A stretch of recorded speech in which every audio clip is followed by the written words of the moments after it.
Hi folks, Canadian Prepper here. You know, we got thousands of dollars worth of video equipment, and here I am recording these videos on a smartphone that's being propped up by some duct tape. Go figure.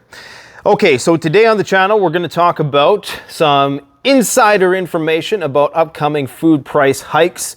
We are going to talk about a big announcement coming out of Russia in the next 48 hours. Apparently, Vladimir Putin, I think, is going to declare even more war mobilization. So stay tuned for that. We have Russian nuclear weapons being deployed, more, that is. We've been talking about this for a couple days. Well, they're still doing it. They're still deploying these. They're building protective domes over the nuclear power plant. Why do you think they would be doing this? Because there's a big offensive coming. We're going to talk about what Russian hackers discovered. We're going to talk about Putin's trip to Belarus and what does that mean. We're going to talk about just a lot of stuff. More attacks inside Russia. We're going to talk about the economic forecast for 2023. And if you stick around long enough, you might even stay for the Nostradamus predictions, because why not? I mean, the Sun is reporting on the one time traveler guy every other day, and all of his predictions are wrong. So we can squeeze in a Nostradamus prediction once in a while. The Canadian knife maker was here today. We are sharpening all the steel. We're sharpening throwing knives, just bushcraft knives, throwing tomahawks, the trench hawk by Cold Steel, my personal favorite, the Halter Force Wetterhall. Anyways, you guys don't care about that. We're going to be making a video on that in the future. And in that video, a signed version of an axe by myself and the Canadian knife maker. I don't know why you would want a signature from me. Some people do. Please do not be starstruck when you see me. I'm just another guy recording videos on his cell phone. Anyways, let's talk about food price increases. So Peak Refuel is raising their prices come year end by another 7.5%. This stuff is already fairly expensive. It's going to be retailing somewhere in the neighborhood of $15 to $16 USD at CanadianPreparedness.com. That's a significant increase from what it is right now. And you can get 10% off, but 10% off plus the 7.5%, so you're looking at 17.5% potentially over what you would pay for it now. This lasts for 5 years. It is the best tasting freeze-dried food on the market. Look, guys, I could easily sell those big buckets of freeze-dried food that say 30 days. They have no actual meat inside them. They have chicken flavor and beef flavor, this, that, and whatever. They don't want people to read the fine print. I do not sell that crap because that's exactly what it is. Because when it all goes down, I do not want you cursing my name when you're surviving in your basement off of that stuff. I would rather you say, wow, Canadian Prepper was right, even though this really sucks. At least you'll have a good meal to carry you through. So you can get that through the link in the description below. Where should we start here today with respect to what we need to talk about? Let's talk about this supposed announcement by Vladimir Putin, okay? According to state broadcaster Pavel Sarubin, he indicates that Vladimir Putin will be making an important announcement very soon. This is going to take place at the Defense Ministry meeting that Putin is going to chair. It's expected to happen sometime this week. The rumors are that this is going to be with respect to war mobilization and intensifying the war economy. I've reported previously, and this cannot be overstated, that the Russians are spending 1/3 of their budget on the military. That is huge. That is what we call a war economy.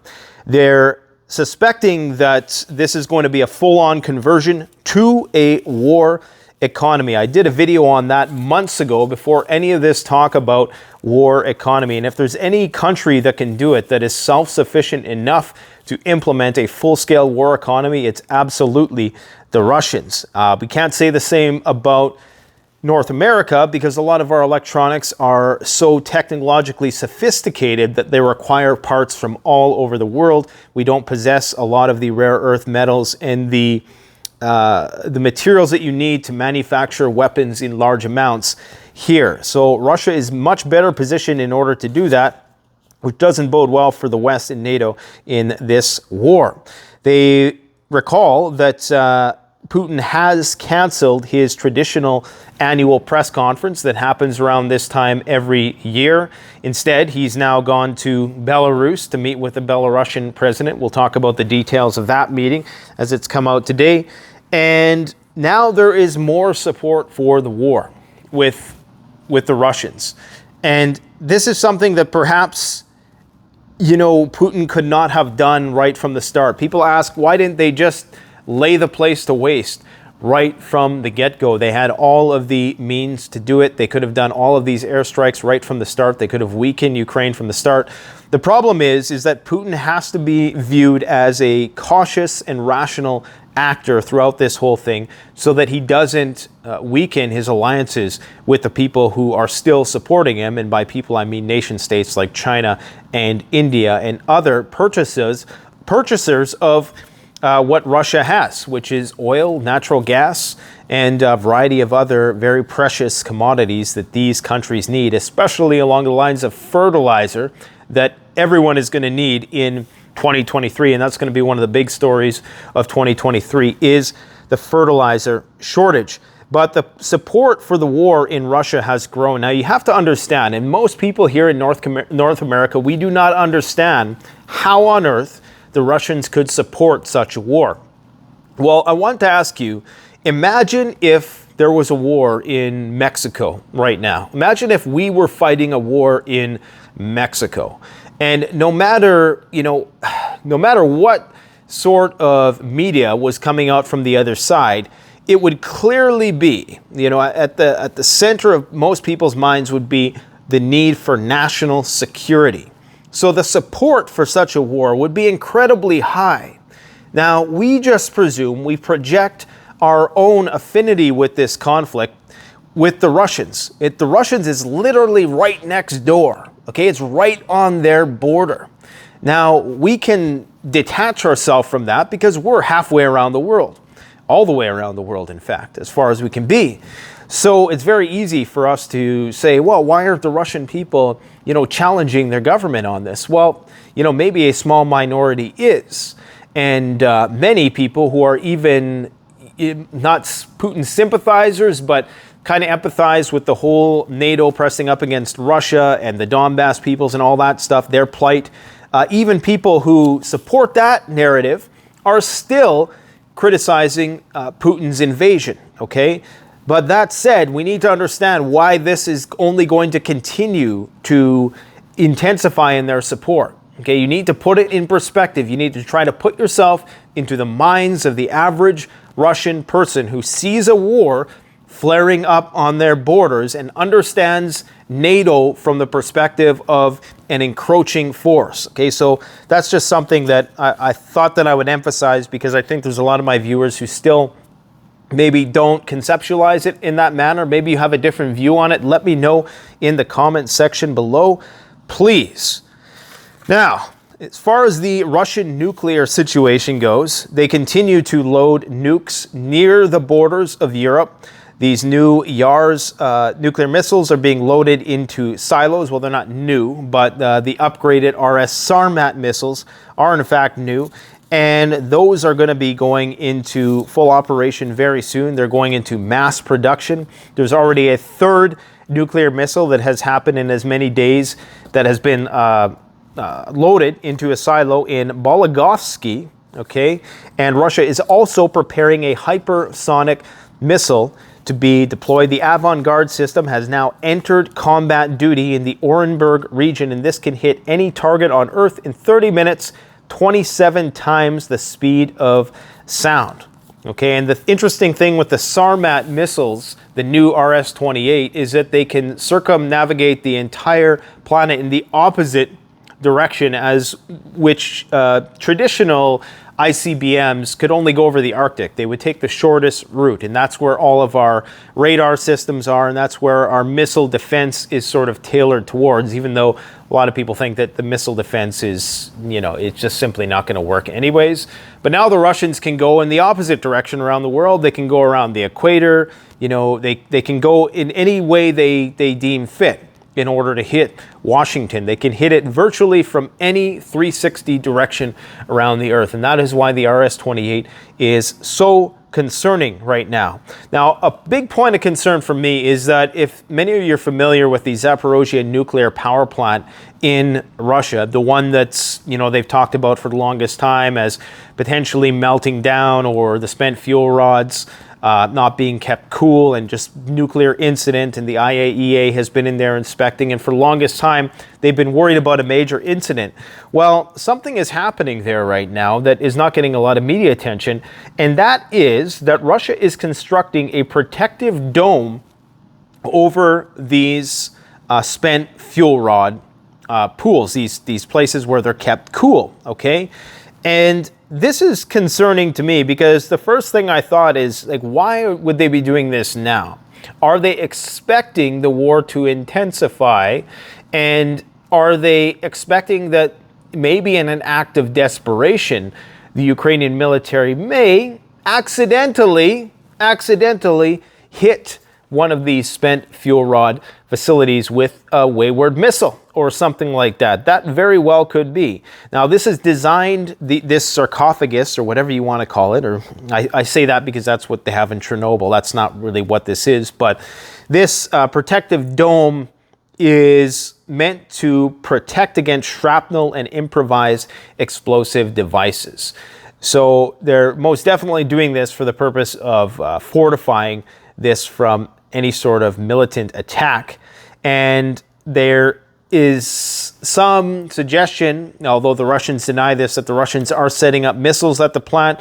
They deny any heavy equipment is being used there, and they're citing IAEA inspectors on site who they claim could openly say whether or not there was missiles on site or not, and the fact that they aren't might signal that there actually is no missiles on site, and Russia is not using this as a nuclear shield in the way that a lot of Western media is portraying, although I would not put it past them, for at least some, maybe not, heavy equipment as they're calling it, but I'm sure that they have something there. I mean, there's video footage of them at least storing missiles and stuff like that there. Regardless, they're building this dome, and that coincides with the upcoming invasion. All these things coincide. So what do we have happening here? We've gone over all of the things, all of the provocations on the part of NATO that might encourage a major response from the Russians, whether it was targeting of the strategic bombers. There's more gas plants going up in flames in the last 24 hours, a major explosion in a Russian gas plant. That has been happening all throughout this thing. We have assassination attempts. We have the implication of the U.S. military in the drone attacks on the nuclear bombers, and just the list goes on and on. The Crimean Bridge, Nord Stream, they've been provoked to the hills. I know, they invaded, I know, but this is just a reality we need to obviously observe. Now, what we have going on right now is that in the last 48 hours, Putin has went to Belarus. Okay, there's rumors that there's going to be another major offensive on Kiev. We know that they are arming the Belarusians with nuclear missiles. Not quite yet, but it doesn't matter, because they're training the Belarusian Air Force, and they've already outfitted the planes. Lukashenko has already sort of tacitly admitted that they've now made their bombers and their fighter jets, if they have MiG-31s, I think, that can actually carry special weapons, okay, nuclear weapons. So they're training the Belarusians to deploy nuclear weapons, practically extending the nuclear umbrella so that NATO doesn't get any ideas and tries to invade Belarus. I think that's why this meeting was had, and also to signify a strengthening of the alliance and potentially a commitment to attacking. Okay, maybe Kiev, maybe it's going to be a diversionary thing, maybe this whole thing is diversionary. Regardless, now they're also building this protective barrier over the spent fuel rod facility at Zaporozhye, and we have them loading nuclear weapons as a obvious flex to Europe and the United States. So all of these things are happening at once. This signals, okay, that there's a major offensive that is about to happen.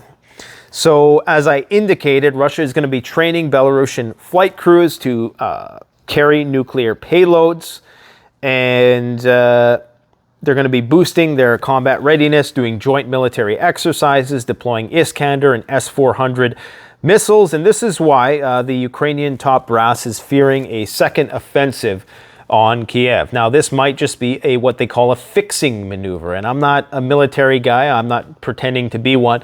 But this is things that I've obviously heard other military guys talk about. Fixing maneuver is where you basically move a bunch of troops to a position and you make the enemy think that you're going to attack so that they have to retain a lot of their forces there, when really your plan is to attack somewhere else. But now, because they have their forces pinned up, and because, of course, Ukraine doesn't have as large of an army as the Russians, they can sort of play these sort of, what would you call it, subterfuge-like maneuvers, okay? Interestingly, we have the Russian Foreign Ministry, Maria Zakharova. I can never pronounce her name right. I can never pronounce anybody's name right. Let's get real. She said that the United States is on the brink of a direct clash with NATO. Now, these sort of foreign ministers and spokespeople for the Russian government, they've always used this kind of language, that there's a risk of a clash with NATO, but I've never heard them use the word brink. On the brink of a direct clash with NATO. That is pretty imminent sounding. We also have Ned Price, who has called the situation unstable and unpredictable. And recall that the United States has effectively greenlit attacks on Russia now by not condemning those attacks. So we have military drills happening in Estonia. We have Patriot missiles being deployed. We have expanding troops in Ukraine for inspections. That's U.S. troops. We have U.S. assisting in targeting generals and other high-profile individuals within Ukraine. We also have the British doing exactly the same thing. We have attacking the nuclear bases, high-risk attacks within Russia. And apparently, U.S.-made AGM-88 harm aircraft-fired anti-radar missiles. That was a mouthful. I could have never remembered that. They were intercepted in Russian airspace. Okay, so that is another major escalation. So we know that big things are coming out of this. This war is not slowing down at all. What do we have to look forward to in 2023? Well, we have Morgan Stanley, Mike Wilson, who is one of their top-ranking stock strategists. He predicts that the S&P is going to go 20% lower before it bounces back in later 2023. Now, that's barring that China doesn't invade Taiwan, which a lot of people in the know think that they will by that time. They're thinking that maybe, I mean, they're probably going to want to do that while the Russians are invading the Ukrainians, because that would, keep the focus over there. One thing to keep in mind with the United States military, as powerful as it is, if you think that the Russians are stretched thin, I often hear, well, the Russians have this massive border that they need to maintain. So they got to, protect their eastern flank, and they got to protect their western flank, and the Arctic and the South and all that stuff going on in Kazakhstan, all that. But, I mean, to consider what this $1 trillion budget that the United States is putting forward has to sustain. It has to sustain hundreds of military bases in various countries throughout the world. It has to sustain the protection of all of these naval corridors, basically policing the seas. And there's just a lot of this money isn't going directly into fighting a conventional war versus the Russians. This is why we cannot keep pace with the attritional forces in this war. This is why we can't make bullets faster than they are being used. It's just virtually impossible at this point, which is why the Russians may well win conventionally, although a lot of people still think that, the Russians are going to, I think the Ukrainians are now predicting 3 or 4 more sorties and the Russians are going to be out of bombs. Well, I guess we'll see. I don't think that's going to be the case, but I guess we'll find out very, very soon. I think, like I said, there's a reason why Putin is not just going in there guns blazing. But eventually, we're going to get to that point where this is a full-scale war. and it's been very incremental. It's been very insidious, the nature of the encroachment into Ukraine. It wasn't just total war, scorched earth right from the beginning, but it's becoming that. Every day that goes by, they target more and more critical infrastructure, and I believe they're just waiting for the ground to freeze. The temperatures in Ukraine have been abnormally high, which can't say the same about where I'm at, but and that has prevented this winter offensive from really getting going. So it might be a few more weeks until the wheels start turning on the tanks, but it is coming. They're making sure all the pieces are in place, and we're starting to see these attacks within Russian territory intensify. Okay, there was a massive fire. The Daily Mail referred to it as an Armageddon blaze, a 10,000 square foot fire, which was a gas fire. So that's probably where the Armageddon part comes in, because a 10,000 square foot fire compared to the 200,000 square foot mall that burned down last month isn't that big. But when you put gas and any other petrochemical in there, then obviously that can burn for a long time, and it requires, it requires a lot from emergency services in order to put out.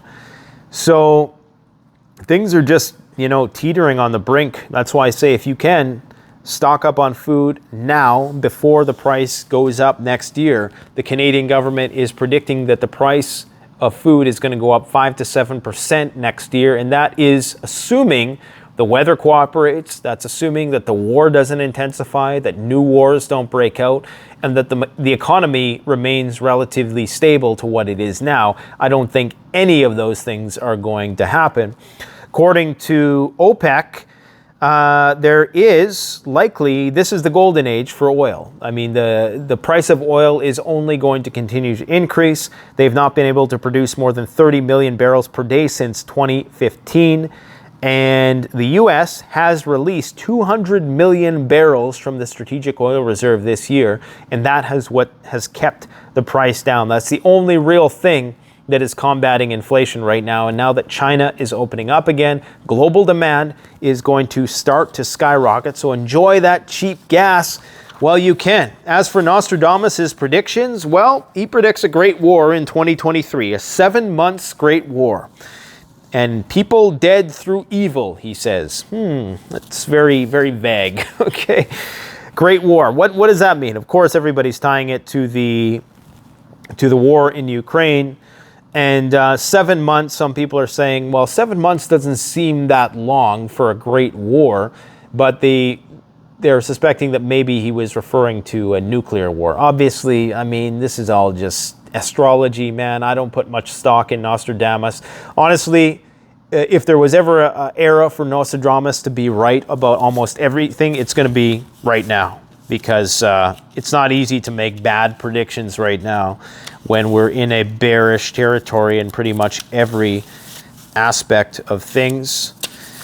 Now, I wanted to talk briefly. I made a video yesterday about putting a wood stove in a house, and this is just for emergency purposes.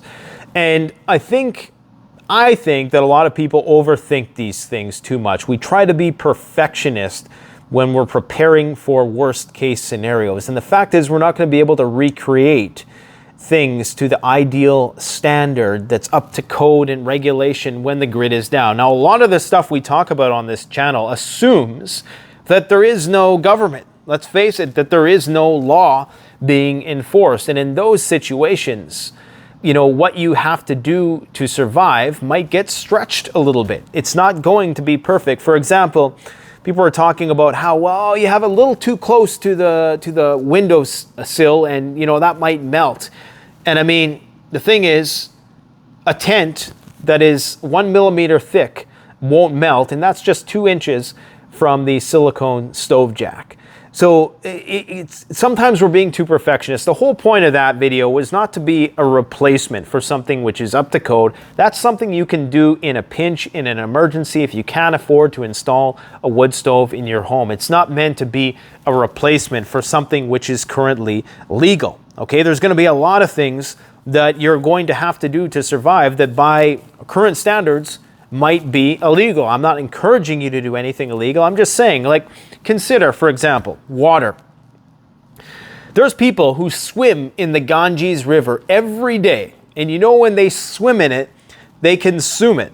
And there isn't a mass die-off of people who swim in the Ganges River, okay? If you have a lake and you live in North America and that lake isn't, directly beside some, steel plant or some mining operation, there's a good chance that you can literally just drink that water and not die. Now, I'm not saying you should do that.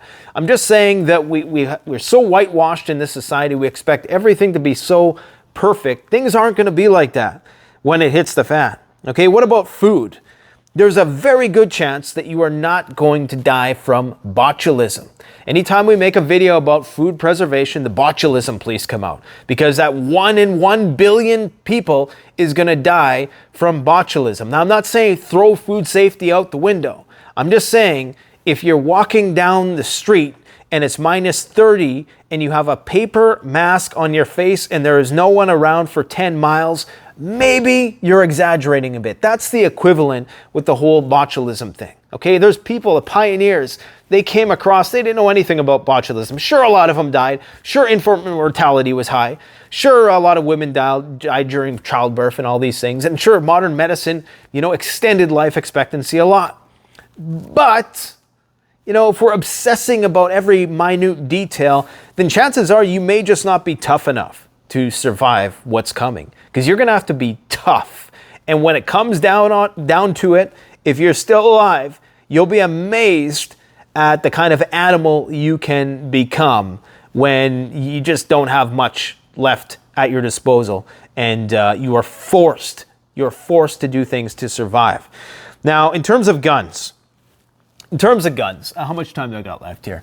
I'm all about gun safety. I'm all about it. But some people are like, they go way too far. And I know there's going to be people in the comment section right now, you got to do everything safe and you got to put the glasses and the helmet and, stand behind this and everybody, okay. I get it. When you're at a range, you want range discipline. But when you actually look at people in a war zone, they're not doing that, okay. In fact, they are painting people with the rifles left and right. Not saying that's a good thing, but friendly fire is a problem. But I'm just saying that, it's good to have these as ideals, but if we can't demonstrate every single thing perfectly here on camera, just know that it's the thought, it's the principle that we're trying to communicate, that you can do things in a makeshift manner in a pinch and don't get bound by that functional fixedness, okay? Another thing is fire.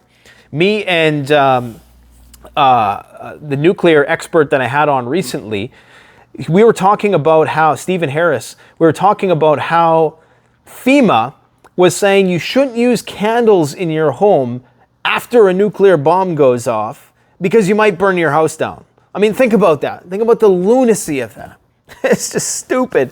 There's other people who say, oh, you can't carry more than 25% of your body weight. These big military guys, right? And then meanwhile, you have Sherpas in the Himalayas hiking backpacks bigger than themselves uphill in low oxygen environments. Tell me you can't carry more than 25% of your weight. Or, these form Nazis in the gym who are like, you got to do everything with the most perfect form. No, that's not how you do things in the real world. You almost want there to be some dynamism to working out. I'm going to do another workout video. I know nobody's going to watch it, but I'm going to, show you guys how you can naturally boost your testosterone, and it's all about how you train it. And trust me, I think I train different than a lot of people here on YouTube. What about hunting? There was a controversy, a big YouTuber not too long ago. He ate a fish, which was an endangered species up here in Canada. One fish, one frickin' fish. There are millions of these fish. I know they're endangered, but everybody was like, oh, if you set that example, everybody's going to go out into the wild and do that. No, not one single person. Not one. And even if there was one, who cares? Okay? I mean, people just obsess about these things. What about the medical side of things? Oh, we better not go outside ever again because something with a, such and such fatality rate is circulating around. So all I'm saying is that we tend to be very perfectionist. But sometimes a good plan today is better than the perfect plan tomorrow, as they say. And sometimes good enough is good enough. All right? I've ranted and raved. I hope I pissed some people off. because sometimes when you piss people off, it encourages some good discussion. Thanks for watching, guys. Don't forget to like, comment, subscribe. If I didn't piss you off, Canadian Prepper out.